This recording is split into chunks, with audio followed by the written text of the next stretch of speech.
اللہ کے نبی صلی اللہ علیہ وسلم جب مدینہ پہنچتے ہیں تو سب سے پہلے آپ مدینے کے قریب میں قباء نامی، ابھی جہاں پر مسجد قباء موجود ہے، جہاں پر 2 رکعت پڑھنے سے عمرے کا ثواب ملتا ہے، اللہ کے نبی صلی اللہ علیہ وسلم وہاں پر پڑاؤ ڈالتے ہیں۔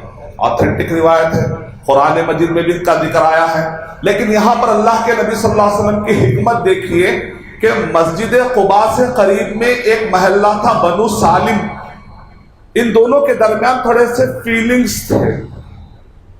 قباء کے لوگ کہہ رہے تھے ہمارے پاس اللہ کے نبی صلی اللہ علیہ وسلم آئے، تو بنو سالم کے لوگوں کو تکلیف ہو رہی تھی ہمارے پاس اللہ کے نبی صلی اللہ علیہ وسلم کیوں نہیں آئے۔ ایک دائی کو چاہیے، ایک مسلمان کو چاہیے، جب بھی وہ کہیں پر جاتا ہے اگر خاندان میں کسی 2 لوگوں میں فیلنگز ہو تو صرف ایک کا خیال کر کے نہ آئے بلکہ دوسروں کا بھی خیال کر لے۔ اللہ کے نبی صلی اللہ علیہ وسلم نے بنو سالم، حالانکہ اگر آپ دیکھیں گے مسجد قباء میں ٹھہر کر دیکھیں گے تو مسجد جمعہ بنو سالم کا جو محلہ بالکل سامنے نظر آ گیا، صرف روڈ پار کریں گے تو ادھر آگے محلہ نظر آئے گا۔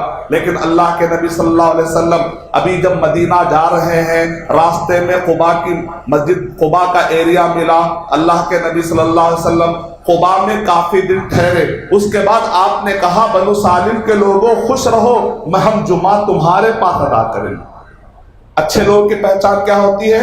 وہ جہاں جاتے ہیں 2 گروپ میں اگر اختلاف ہوتا ہے تو ملانے کی بات کرتے ہیں۔ برا آدمی کیا کرتا ہے؟ لڑا کر فائدے حاصل کرتا ہے۔ تو کبھی بھی ہم ایک اچھے دائی کی پہچان یہ ہے کہ وہ جہاں جائے امن قائم کر دے، وہ جہاں جائے صلح قائم کر دے، لوگوں کے اندر سے عداوتیں مٹائے۔ اول جمعہ، سب سے پہلا جمعہ اللہ کے نبی صلی اللہ علیہ وسلم نے بنو سالم کے محلے میں قائم کیا۔ آج اس مسجد کا نام ہے مسجد الجمعہ۔ مسجد قباء والوں کو ایک مسجد مل گئی اور مسجد بنو سالم کے لوگوں کو مسجد جمعہ مل گئی۔